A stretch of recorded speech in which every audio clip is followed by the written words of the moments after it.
Olá, meus amigos, tudo bem com vocês? Estamos aqui em mais um encontro de Direito Constitucional voltado para a segunda fase do exame da OAB, obviamente a prova de Constitucional, que é a prova em que certamente vocês serão aí aprovados e com certeza assistindo as minhas aulas. Na última aula, a gente trabalhou a ação direta de inconstitucionalidade, né? Eu lembro que eu falei com vocês que sobre a ADI, onde eu falei sobre as espécies normativas que poderiam ser objeto de ADI, as espécies normativas que não poderiam ser objeto de ADI. Depois falamos sobre a legitimidade da ação direta de inconstitucionalidade e falamos também sobre a pertinência temática, os legitimados especiais, os legitimados universais. E a nossa aula agora, pessoal, é para falarmos do procedimento da ação direta de inconstitucionalidade. E por que é importante a gente falar do procedimento da ação direta de inconstitucionalidade? Porque tal procedimento, pessoal, é amplamente cobrado nas questões abertas. E não esqueçam vocês que eu disse para vocês que hoje eu, professor Tiago Torres, considero que o vilão da prova de OAB, segunda fase, em constitucional, não é peça. Peça é tranquilo.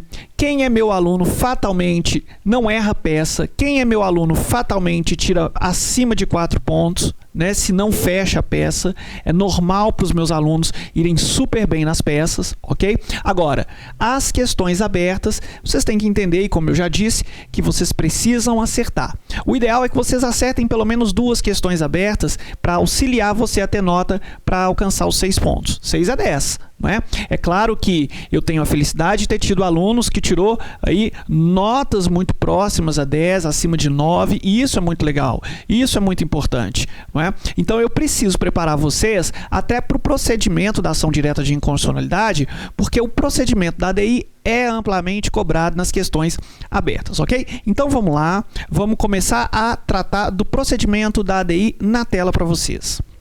Vamos lá, como é que se inicia a ação direta de inconstitucionalidade? Bom, o primeiro ato, obviamente, vocês sabem, não é? O legitimado ativo, aqueles heróis lá do artigo 103, eles irão propor a ação direta de inconstitucionalidade, eles irão ao STF distribuir, não é, através do seu advogado constituído, a ação direta de inconstitucionalidade, indicando já nela a lei ou o ato normativo federal ou estadual e a sua inconstitucionalidade. E é claro, né, gente, qual é o pedido principal que se faz numa ADI? Qual que é o pedido mais importante? Ora, a ADI, ela serve nada mais, nada menos para declarar a inconstitucionalidade de um ato normativo que esteja violando uma norma constitucional, e essa declaração, ela tem que ser uma declaração com efeito erga omnes, porque estamos falando do controle de constitucionalidade concentrado, tá? Entenda uma coisa, às vezes as pessoas têm dificuldade de distinguir controle concentrado do controle difuso. Vamos entender uma coisa. Eu já disse para vocês que é muito importante a gente se ater às nomenclaturas, né? Então, quando nós falamos de pertinência temática, é só lembrar porque que é pertinente ao governador de estado demonstrar que existe um interesse ali em propor a ADI. Então, veja, pertinência temática, ele tem que demonstrar o que é pertinente enquanto governador. Agora, pense o seguinte. Aqui no nosso caso, que a gente está falando do objeto da ADI, né, onde ele vai apontar a inconstitucionalidade, onde ele vai pedir a declaração da inconstitucionalidade, nós estamos falando de uma ação de controle concentrado. E as pessoas pensam assim, mas por que que o controle concentrado, também chamado de abstrato, se chama concentrado? Gente, muito simples, porque as ações do controle concentrado, elas se concentram onde? Olha a terminologia, concentram no único órgão jurisdicional, concentram no órgão máximo jurisdicional que vai dizer, que é o guardião da Constituição, que vai dizer se aquele dispositivo está violando ou não a Constituição, ok? Que é o STF. Então, as ações do controle concentrado se chama controle concentrado porque elas se concentram no STF, ok? E abstrato? Por que o controle concentrado é chamado de abstrato? Porque ele não trabalha com caso concreto. Ele não se pede para declarar a inconstitucionalidade de um caso concreto que esteja acontecendo, um caso real, que exista pessoas, né, o senhor João versus o senhor Pedro, né, uma empresa, uma pessoa jurídica versus um caso real e concreto que esteja acontecendo. Não é isso. O controle abstrato, ele simplesmente observa o teor do artigo, o teor do dispositivo, o teor da lei ou do ato normativo, verificando, fazendo comparação à própria norma constitucional, ok? Então, é uma discussão de lei em tese, por isso é chamado abstrato, que se concentra no órgão jurisdicional, que é o STF, por isso é chamado de controle concentrado, ok? Diferente do difuso, porque a ideia do difuso é uma ideia que nos remete a algo que está espalhado. Difuso, o sinônimo de difuso é espalhado, não é? Então, quem é que pode fazer o controle difuso? Ora, qualquer juiz ou tribunal no Brasil inteiro. Por isso é chamado de controle difuso. Não se concentra em um único órgão, né? Qualquer juiz ou tribunal pode realizar este controle de constitucionalidade, ok? Agora, por que o controle difuso é mais fácil, é chamado de concreto? Ora, porque estamos trabalhando nele com casos concretos, ok? Com casos reais de pessoas que estão litigando ali e que existe naquela relação, naquele negócio jurídico, naquela relação jurídica, alguma inconstitucionalidade, tá certo? Vamos lá, então, falando sobre o procedimento da DI na tela para vocês. Eu estava dizendo a vocês que o primeiro ato o primeiro procedimento, na verdade, é o legitimado ativo, né, aqueles do artigo 103, que possuem, então, a legitimidade para propor a DI, eles vão distribuir a ação de ADI, distribuir aquela petição inicial, onde eles indicarão a lei federal ou estadual, ou o ato normativo federal ou estadual, e sua inconstitucionalidade, e pedirão, né, a declaração de inconstitucionalidade, não é? Porque o que se pede numa DI nada mais é que o STF declare a inconstitucionalidade daquela lei por estar violando a Constituição. É o que se busca numa DI. Pedido da procedência, vejam bem, o pedido da procedência numa ação direta de inconstitucionalidade é declarar a inconstitucionalidade daquele ato normativo, daquela lei federal ou estadual. É isso, o pedido principal. E tem que tomar muito cuidado, porque muita gente faz todos os pedidos na peça da sua prova, mas esquece da procedência da ação, né, que é o pedido principal, e aí perde alguns décimos valiosos aí por isso. Ok, gente? Então, na tela para vocês, qual que seria o segundo ato, não é? Bom, distribuída a ação direta de inconstitucionalidade, o que vai acontecer? O juiz, né, no caso, na verdade, o ministro, né, porque a gente está falando de STF, não, a gente tem a mania de chamar ministro, desembargador, de juiz, mas, olha só, vamos entender isso aqui também, já que eu cometi um pequeno deslize aqui. Juiz, ministro, desembargadores são magistrados. São espécies que pertencem a um gênero que se chama magistrado. Os juízes são aquele magistrado que atua na primeira instância. Os desembargadores são aqueles magistrados que vão atuar nos tribunais. E os ministros são aqueles magistrados que irão atuar nos tribunais superiores, ok? Bom, mas distribuída a ação direta de inconstitucionalidade, o que vai acontecer logo em seguida? Haverá prestação de informações pela autoridade que fez a lei, ou seja, a autoridade será notificada, a autoridade, o órgão responsável por editar aquela lei, aquele ato normativo que está violando a Constituição, ele deverá prestar as informações. É uma espécie de contestação. Como é que a gente chama a contestação numa ADI? Como é que a gente chama a contestação no mandado de segurança? Ora, a gente chama de informações, ok? Então, a autoridade, o órgão responsável por elaborar aquela norma e editar aquela norma violadora da norma constitucional, ele será citado, ele será notificado da ADI, bem como terá pela Lei 9868, um prazo aí, conforme está na tela de vocês, para prestar as informações acerca daquela inconstitucionalidade, ok?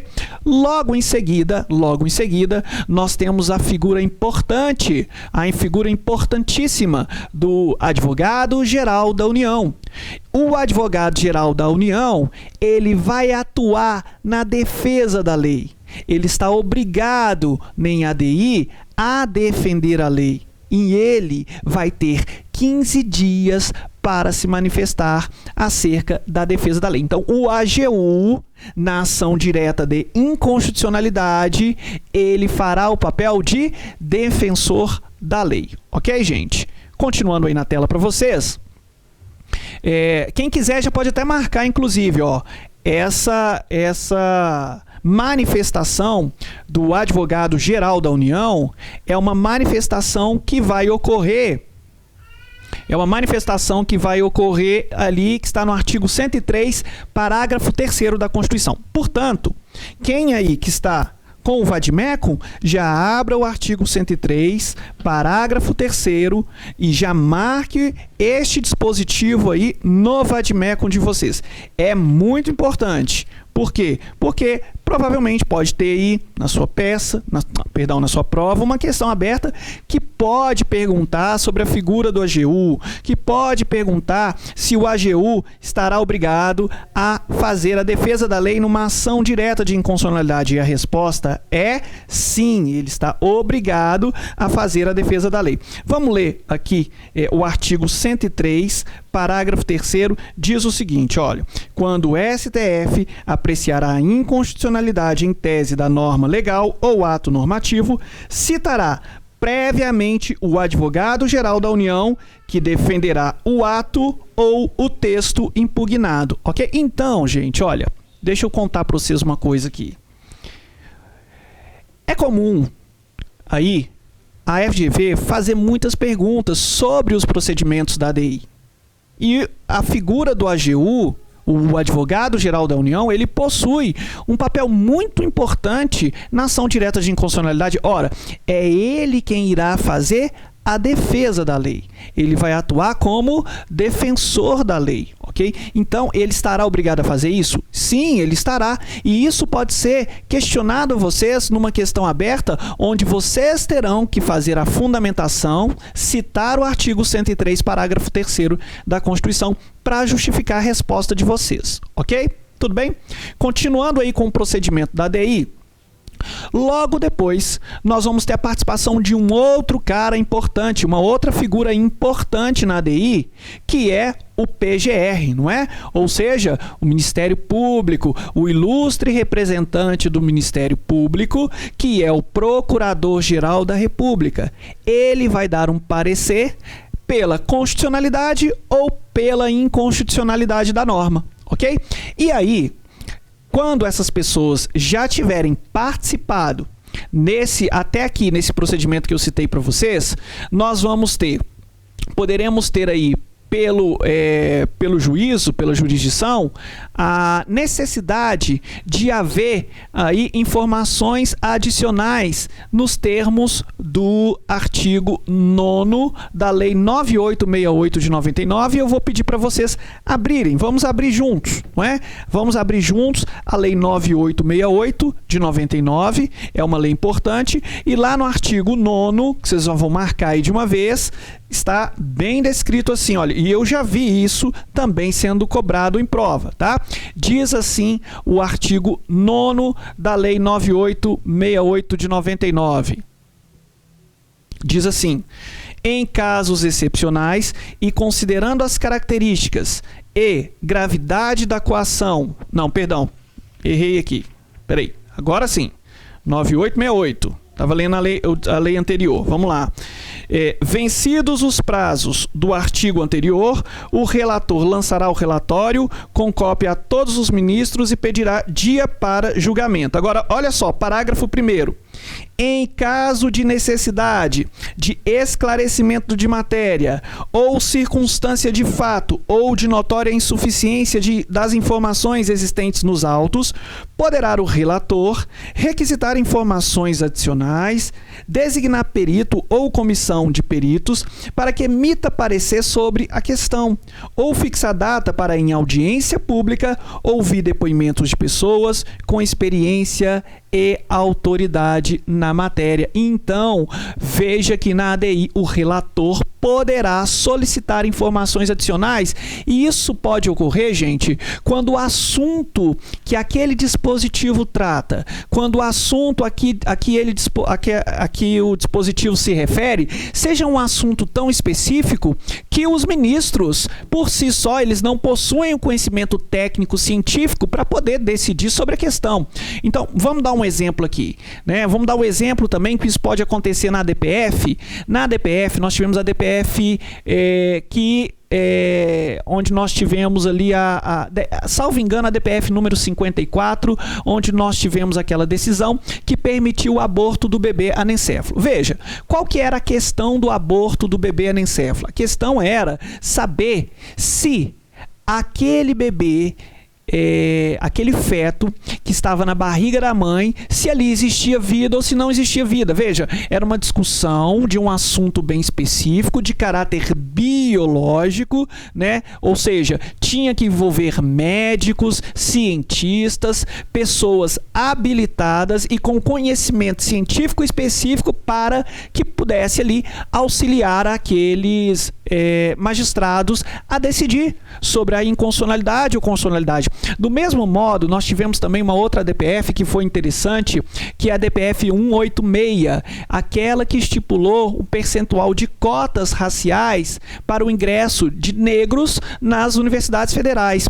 Veja que foram chamadas pessoas, representantes da sociedade, para responder, né, qual é o critério para ser negro, o que é ser negro, e aí foram chamados representantes de cada uma dessas etnias para poder se manifestar naquela DPF. Então, isso pode ser necessário porque a gente deve partir do pressuposto que, embora haja ali dos ministros um conhecimento jurídico, um conhecimento libado, uma experiência grande, uma experiência grandiosa, eles não têm domínio de todos os assuntos. Eles não podem decidir todos os assuntos pelo chutômetro, não é? Então, por vezes, ainda mais se tratando, gente, ainda mais em se tratando de uma ação de controle concentrado, de uma ação de controle abstrato, cuja decisão vai ter efeito, olha, erga omnes, todo mundo sofrerá os efeitos das decisões do STF. Então, por isso é importante o artigo 9º, especialmente o parágrafo 1º, que vocês marquem ele, deixem ele marcadinho, bonitinho, porque os ministros não têm ali conhecimento de todos os ramos do conhecimento, todos os conhecimentos científicos existentes no mundo, e por essa razão terão sim que fazer audiências públicas, chamando pessoas com conhecimento científico, para que possam ali, né, dar esclarecimento sobre a matéria que está sendo matéria questionada ali naquela ação direta de inconstitucionalidade, ok? Bom, continuando aí na tela. Então, antes do julgamento, poderá ser necessário informações adicionais, nos termos do artigo 9º, parágrafo 1º, né, onde o relator poderá chamar perito e especialistas da matéria, realizando audiências públicas e, inclusive, chamando a sociedade civil para participar.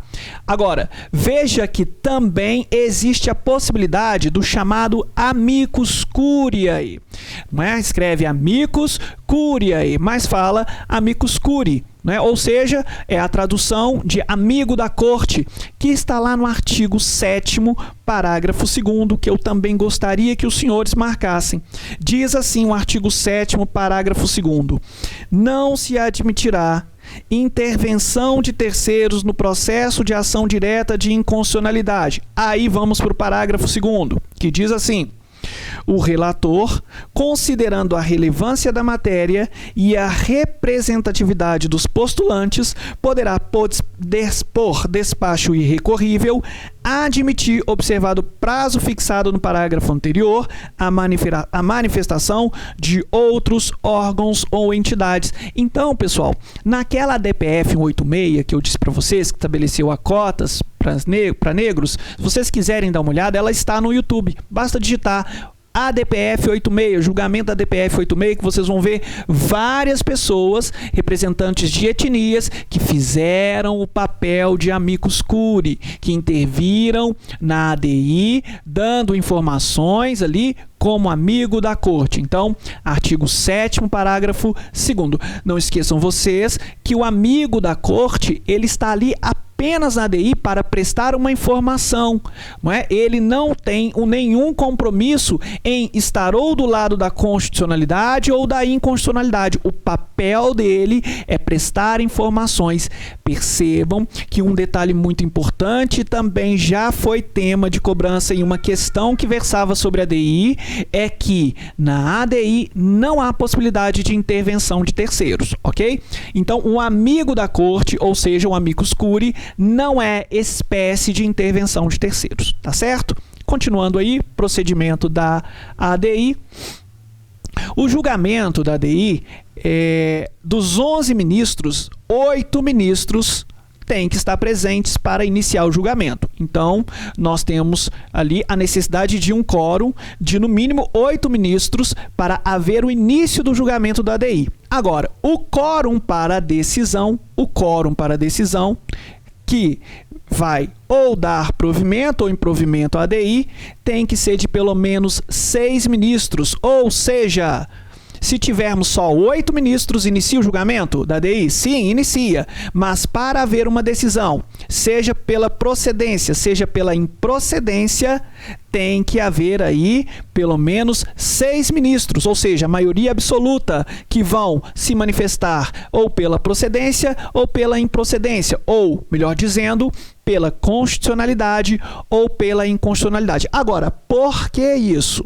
Ora, daqui a pouco nós vamos falar, porque nós temos lá no artigo 97 a chamada cláusula de reserva de plenário, ou seja, para obedecer à cláusula de reserva de plenário, um tribunal só pode declarar inconstitucionalidade ou constitucionalidade se houver a maioria absoluta se manifestando ali, ok? É por isso que na ação direta de inconstitucionalidade é necessário, no mínimo, 8 ministros,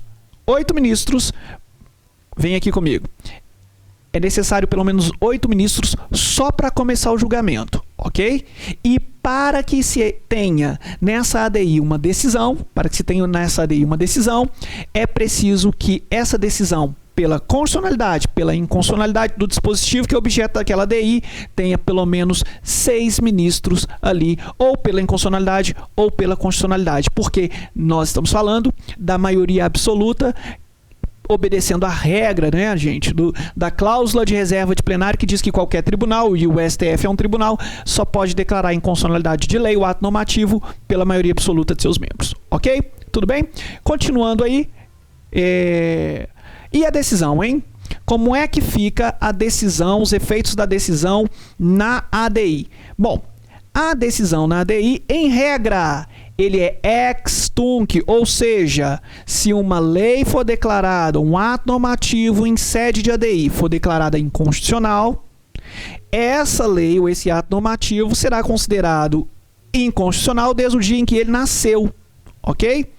A gente sabe que existe a exceção, não é? E qual que é a exceção? A exceção é a transformação desse efeito ex tunc, ou seja, não vai ser mais retroativo, para efeito ex nunc, ou seja, a decisão irá para o futuro. Quando é que a decisão sobre a inconstitucionalidade daquele ato normativo irá para o futuro? Ora, o STF irá declarar a inconstitucionalidade da decisão dali para frente. Gente, como é que acontece a atribuição dos efeitos ex nunc numa ADI? Porque a regra é ex tunc. A regra é que se uma norma é declarada inconstitucional, ela é considerada inconstitucional desde o dia que ela nasceu. Mas, por que o STF vai declarar efeitos ex nunc naquela decisão? Ora, a gente vai ver já, mas o que seria esse efeito ex nunc?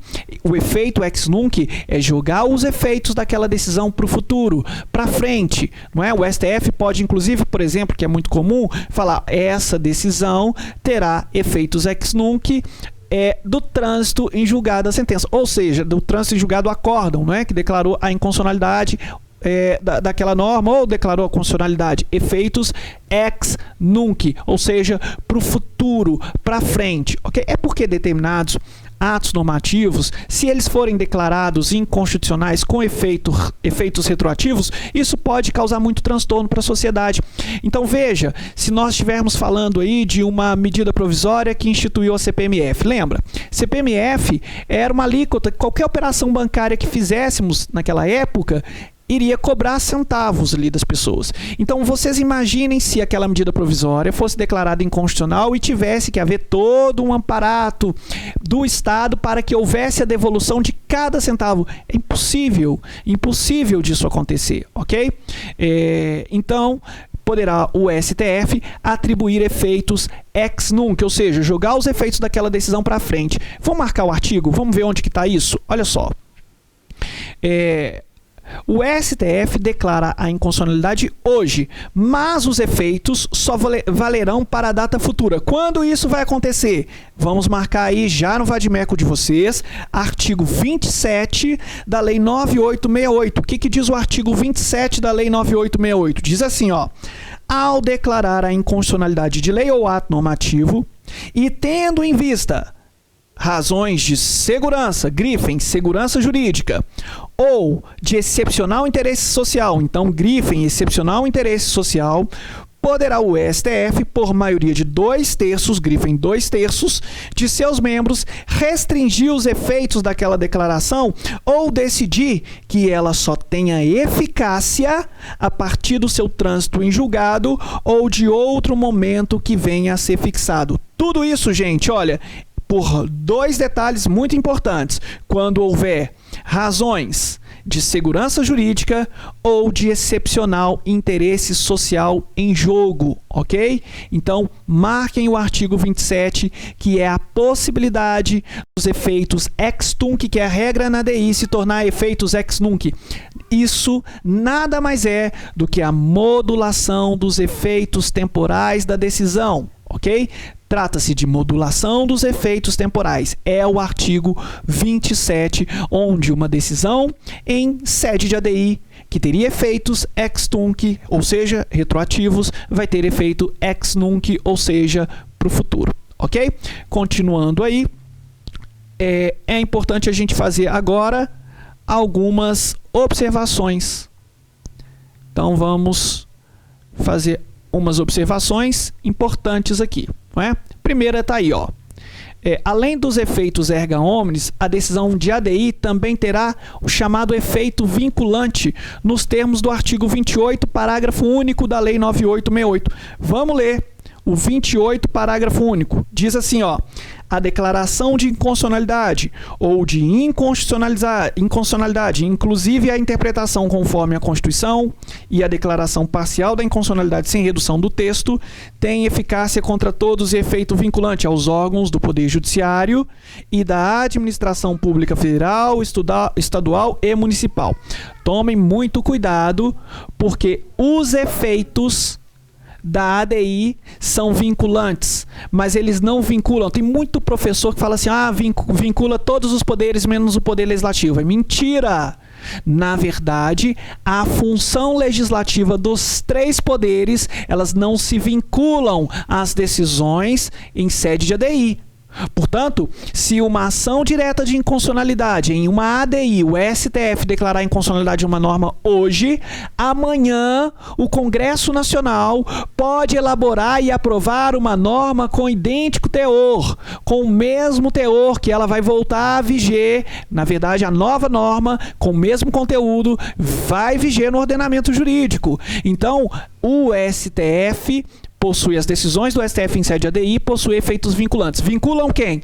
Todos os poderes, mas a função executiva e a função judiciária. A função legislativa de nenhum dos 3 poderes estará vinculada aos efeitos da decisão em sede de ADI. Ok, gente? Na tela para vocês.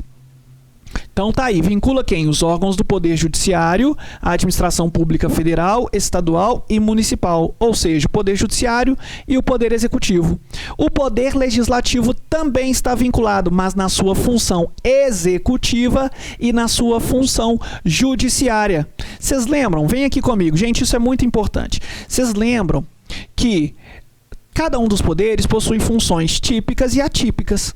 Então, o Poder Legislativo, ele não tem função típica apenas de legislar, ele tem outras funções atípicas, qual seja, ele também vai administrar, por exemplo, quando ele faz concurso público, ele também vai julgar, quando, por exemplo, existem procedimentos administrativos, processos administrativos. Então, vejam vocês que na função atípica executiva e judiciária, função atípica, executiva e judiciária do Poder Legislativo, ele estará vinculado às decisões de ADI. Agora, na função legislativa, não. Na função legislativa, nenhum dos três poderes estará obrigado a obedecer a ADI. Ok? Tudo bem, gente? Então, na tela aí para vocês de novo, o legislador na sua função legislativa, olha a observação que interessante. O legislador, seja ele de qualquer dos poderes, na sua função legislativa, não está vinculado à decisão na ADI. Portanto, o legislador poderá criar uma lei de conteúdo idêntica àquela que o STF acabou de declarar a sua inconstitucionalidade, ok? Aqui a gente termina o nosso encontro, não é? Então, traz a tela aqui para mim. Vamos lá, produção. Ah, não. Vamos fazer umas observações finais? Olha que legal, ó. Observações importantes, hein? Existe a possibilidade de medida cautelar em ADI, ok? Então, na verdade, teremos uma medida cautelar em ADI, marquem artigo 10 e 11, que vai consistir o quê? A medida cautelar em ADI? Ora, vai consistir em suspender a lei, não é? A lei não está sendo questionada a constitucionalidade dela, então vai ser deferida uma medida cautelar para suspender a lei até que se julgue, para ver se aquela norma realmente ela está violando ou não a Constituição, né? Na ADI não cabe intervenção de terceiros, nós já dissemos isso, não é? Não cabe recurso em ADI, salvo embargo de declaração, né? Quando tiver omissão, obscuridade ou contradição. Gente, é muito óbvio isso, mas vocês têm que saber que, às vezes, direito constitucional, direito processual é muito lógico, tem muita lógica. Qual que é a ideia dos recursos? A ideia dos recursos não é a possibilidade de termos aí uma decisão sendo revista por um tribunal hierarquicamente superior? Pois é. Qual que é o tribunal superior ao STF? Vai recorrer aonde? Para o Papa? Não vai, não tem jeito. Né? Nós já estamos no nosso órgão máximo judiciário, que é o STF. Então, qual é o único recurso cabível contra a decisão de ADI? Ora, é aquele único recurso que é dirigido ao próprio órgão jurisdicional que proferiu a decisão como sendo uma oportunidade para ele sanar obscuridade, contradição, omissão, ok? Então, por isso, o único recurso cabível contra a decisão em sede de ADI são os embargos de declaração. Não cabe mais recurso porque não tem mais órgão acima, não tem órgão jurisdicional acima para julgar este recurso modificando essa decisão, ok? Uma outra observação importante, olha, não cabe a rescisão, não cabe ação rescisória em ADI, ok? Não tem jeito de mudar a coisa julgada, né? Transitou em julgado, acabou.